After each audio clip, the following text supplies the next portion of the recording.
Meski telah sama rasa, tak berarti kisah ini akan selamanya. Di setiap pertemuan pasti ada perpisahan, di mana kita hanya bisa mengambil pelajaran dari yang namanya takdir.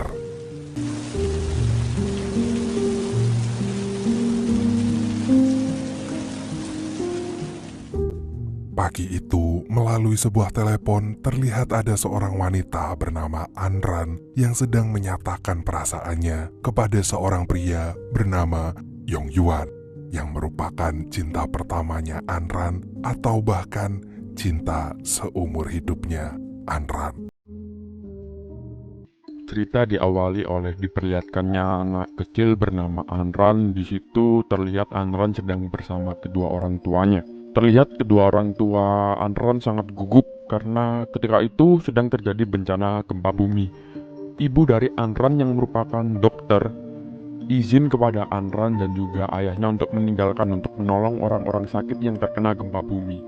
Mereka tentunya tidak ikhlas karena takut terjadi gempa susulan, tetapi mau tidak mau karena ibunya ini adalah seorang dokter, akhirnya ibu dari Anran harus berangkat. Tidak lama, benar, gempa susulan terjadi dan ibu Anran meninggal. Anran yang tidak mempunyai ibu ternyata sering dihina oleh teman-teman sekolahnya, bahkan tetangga-tetangganya pun juga sering menghina dan mengobrol kalau Anran ini jangan-jangan memang anak haram. Akhirnya karena ayahnya sudah tidak betah dengan obrolan warga-warga ini, akhirnya ayahnya mengajak Andran untuk pindah ke kota kecil. Ketika di kota kecil memang kehidupannya sangat damai karena tidak ada obrolan-obrolan lagi. Tetapi Andran pun juga harus pindah ke sekolah yang baru. Ternyata sekolahnya Andran ini tidak sedamai yang dibayangkan karena di sekolahnya Andran ini, Andran menjadi bahan bulian teman-temannya. Dan sangat aneh karena Andran ini kan berasal dari ibu kota. Jadi dia merupakan anak dari keluarga yang kaya dibandingkan teman-teman kampung lainnya. Jadi ketika dia bersekolah, dia orang yang paling rapi, paling memiliki bahan-bahan yang bagus, seragaman sendiri, padahal teman-temannya semua kan memakai baju bebas, memakai sepatu, dan lain-lain. Tapi justru dia malah dibully. Yue Jin sengaja melakukannya karena kesal melihat Anran yang selalu saja mengabaikan dirinya yang ingin berkenalan.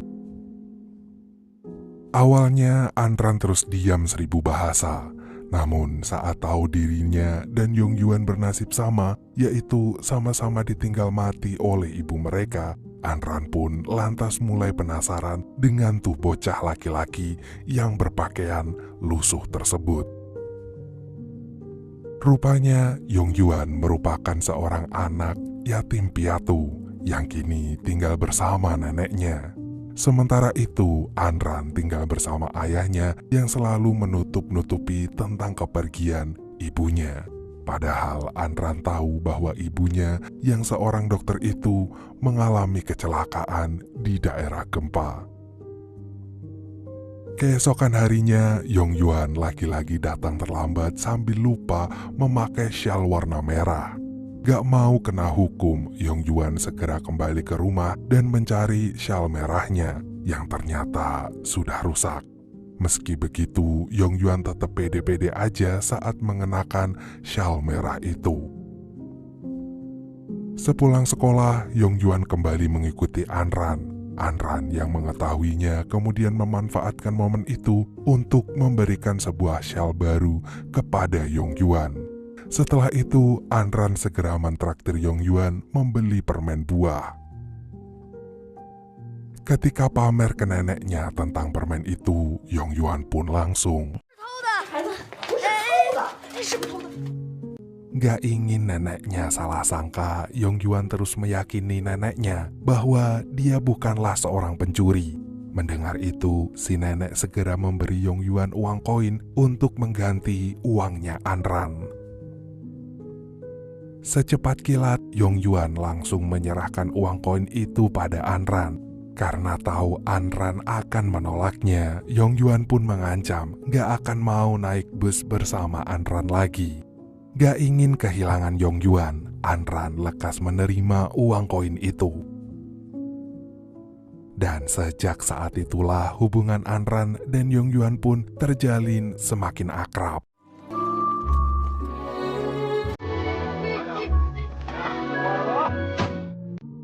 Hari berganti hari, mereka berdua semakin dekat dan mereka menjadi sahabat dekat. Ternyata mereka berdua memiliki kesamaan di mana Ibu Zhao ini sudah meninggal juga. Jadi dia saat ini hanya tinggal bersama neneknya seorang. Zhao dan Anran setiap hari bermain bersama, mereka keluar bersama, dan mereka sangat-sangat dekat. Sampai suatu saat ketika Anran mencari Zhao. Di mana? Zhao di mana?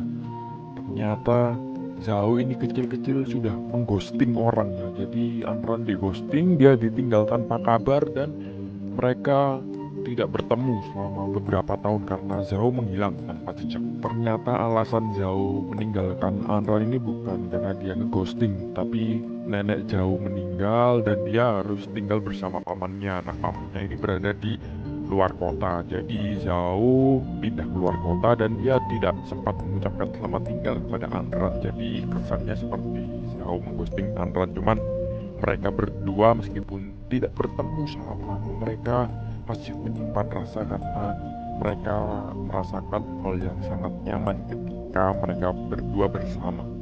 Dan tahun demi tahun pun berlalu. Kini Anran telah tumbuh menjadi mahasiswa semester akhir jurusan kedokteran, di mana selanjutnya Anran berencana akan menempuh pendidikan S2 di New York. Sementara itu, setelah sekian lama, Yongyuan pun akhirnya kembali juga. Meski desanya sekarang terlihat lebih maju dengan bangunan pencakar langit, tetapi Yongyuan tak bisa lagi melihat neneknya. Yongyuan bahkan sampai saat ini masih memikirkan tentang Anran yang begitu baik kepadanya. Kini Yongyuan bekerja membantu Uncle J sebagai kuli panggul di toko pakaian pamannya itu. Suatu ketika Anran datang ke toko Uncle J. Yongyuan yang melihat itu langsung terkesima. Dia kemudian mengikuti setiap langkah kaki Anran. Karena dulu ia selalu mengekori Anran. Yongyuan pun lambat laun jadi hafal dengan derap langkah Anran.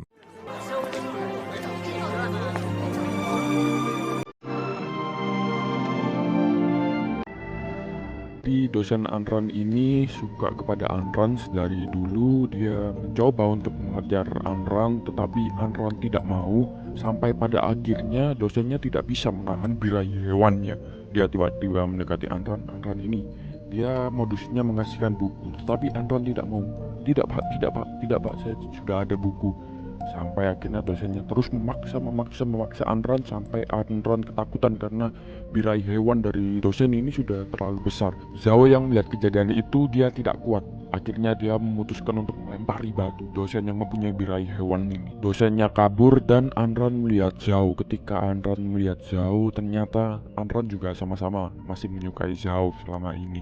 Ketika bertemu Anran, dia bingung bagaimana ya cara membuat Anran untuk terkagum. Dia sadar bahwa dia lebih tolol daripada Anran. Dia juga tidak sekolah, dia tidak punya apa-apa, kaya juga tidak.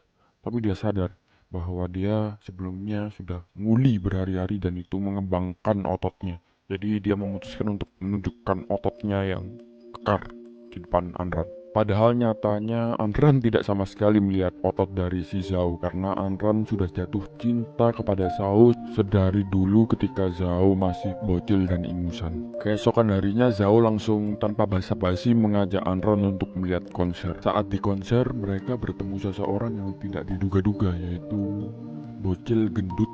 Diam-diam Yongyuan request sebuah lagu spesial untuk Anran.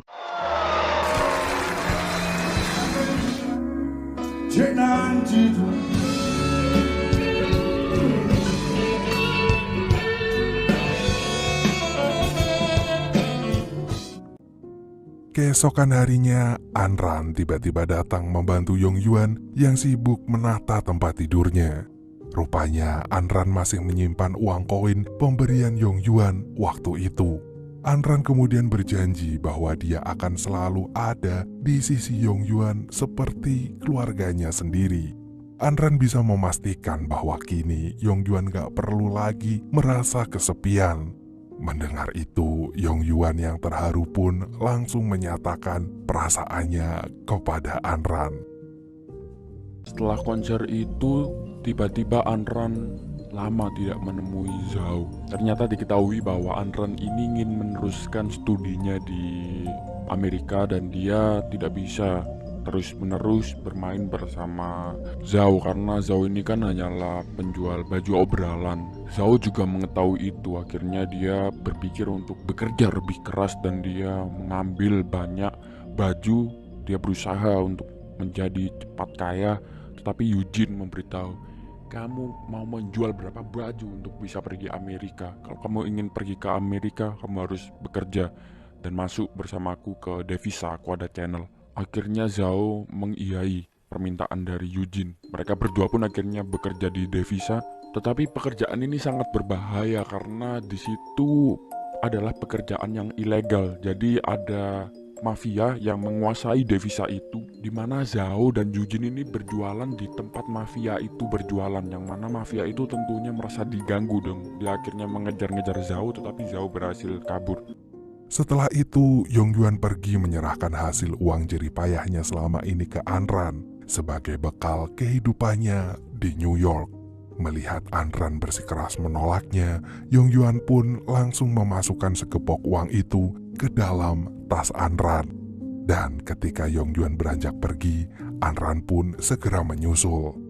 Di tengah jalan, langkah mereka tiba-tiba dihadang oleh bos besar yang sedang diliputi kemarahan luar biasa. Dan terjadilah.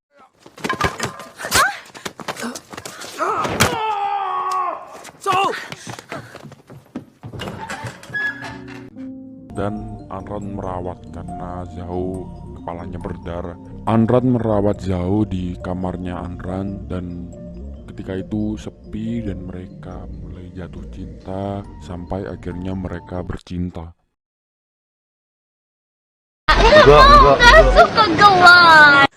Akhirnya Anran minta tolong ke Zhao. Zhao, apakah kau besok bisa hadir ketika di terminal bersama ayahku? Jadi aku mau memperkenalkanmu kepada ayahku.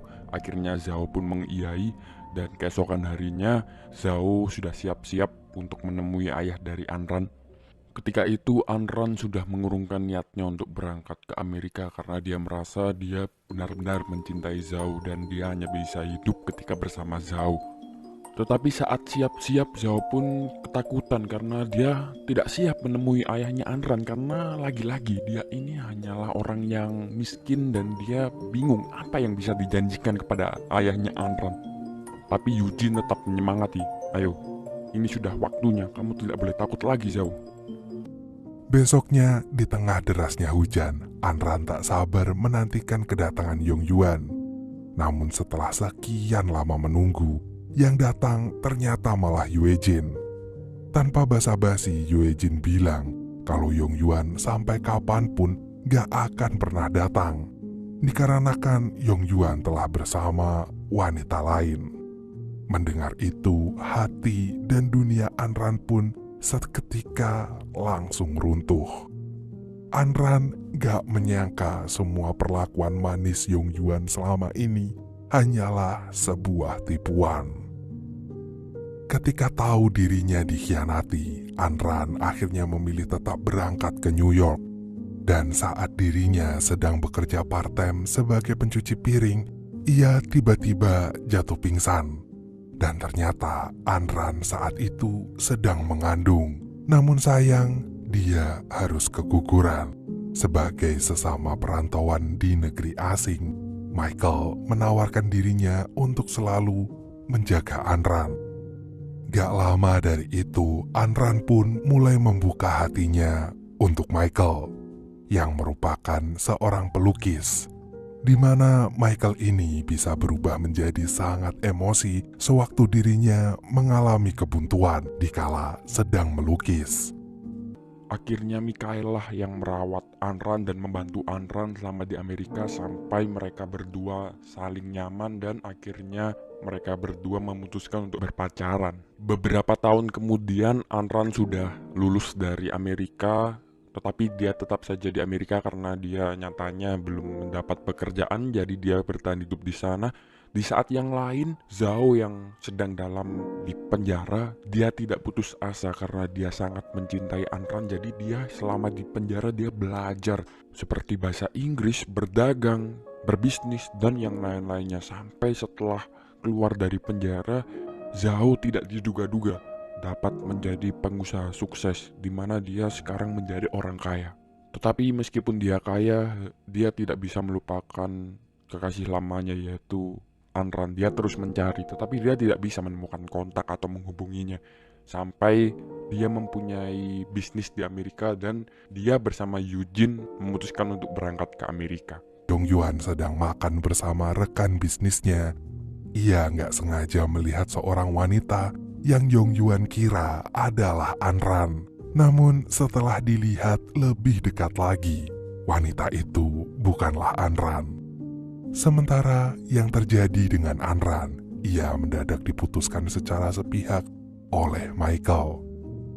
Keesokan harinya, sewaktu melihat pameran lukisan, Dongyuan gak sengaja mendapati lukisan diri Anran.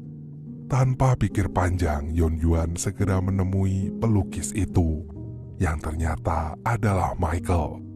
Begitu tahu di mana alamat kontrakan Anran, Dongyuan pun bergegas menemui Anran.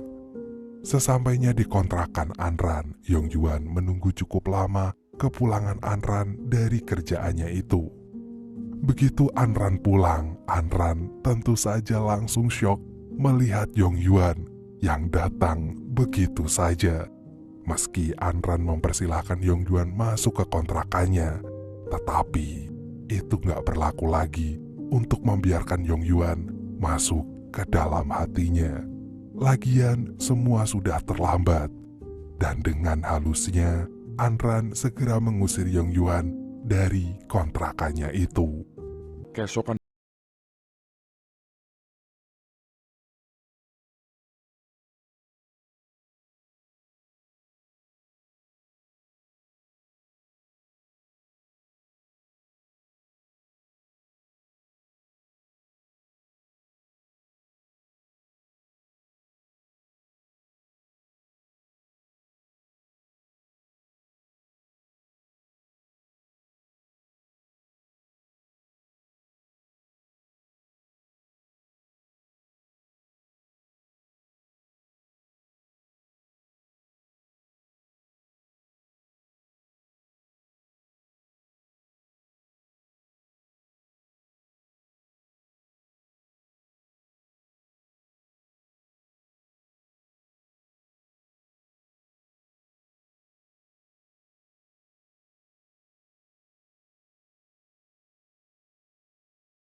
Michael tiba-tiba muncul. Michael sadar bahwa Anran telah kembali dalam pelukan Dongyuan. Mendapati kenyataan itu, Michael pun kaget hingga membuatnya jatuh ke dalam kecelakaan. Atas kecelakaan itu, Michael kesulitan berjalan dan membutuhkan seseorang yang selalu siap siaga menolongnya. Anran yang merasa bersalah dan ingin membalas semua kebaikan Michael selama ini, akhirnya memilih untuk merawat Michael dan melepaskan Yong Yuan. Dengan berat hati, Yong Yuan pun menerima semua keputusan wanita yang dia cintai itu.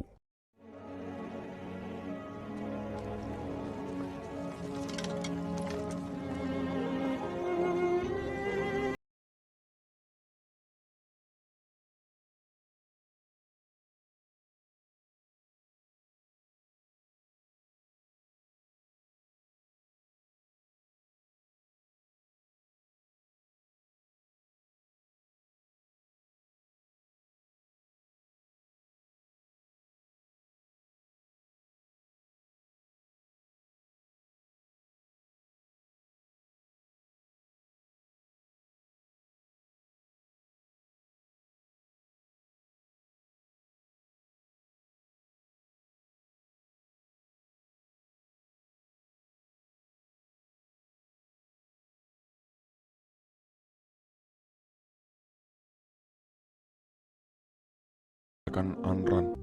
Keesokan harinya, Anran segera menyatakan perasaannya pada Yong Yuan bahwa mulai hari itu, Yong Yuan dan Anran bisa kembali bersama lagi.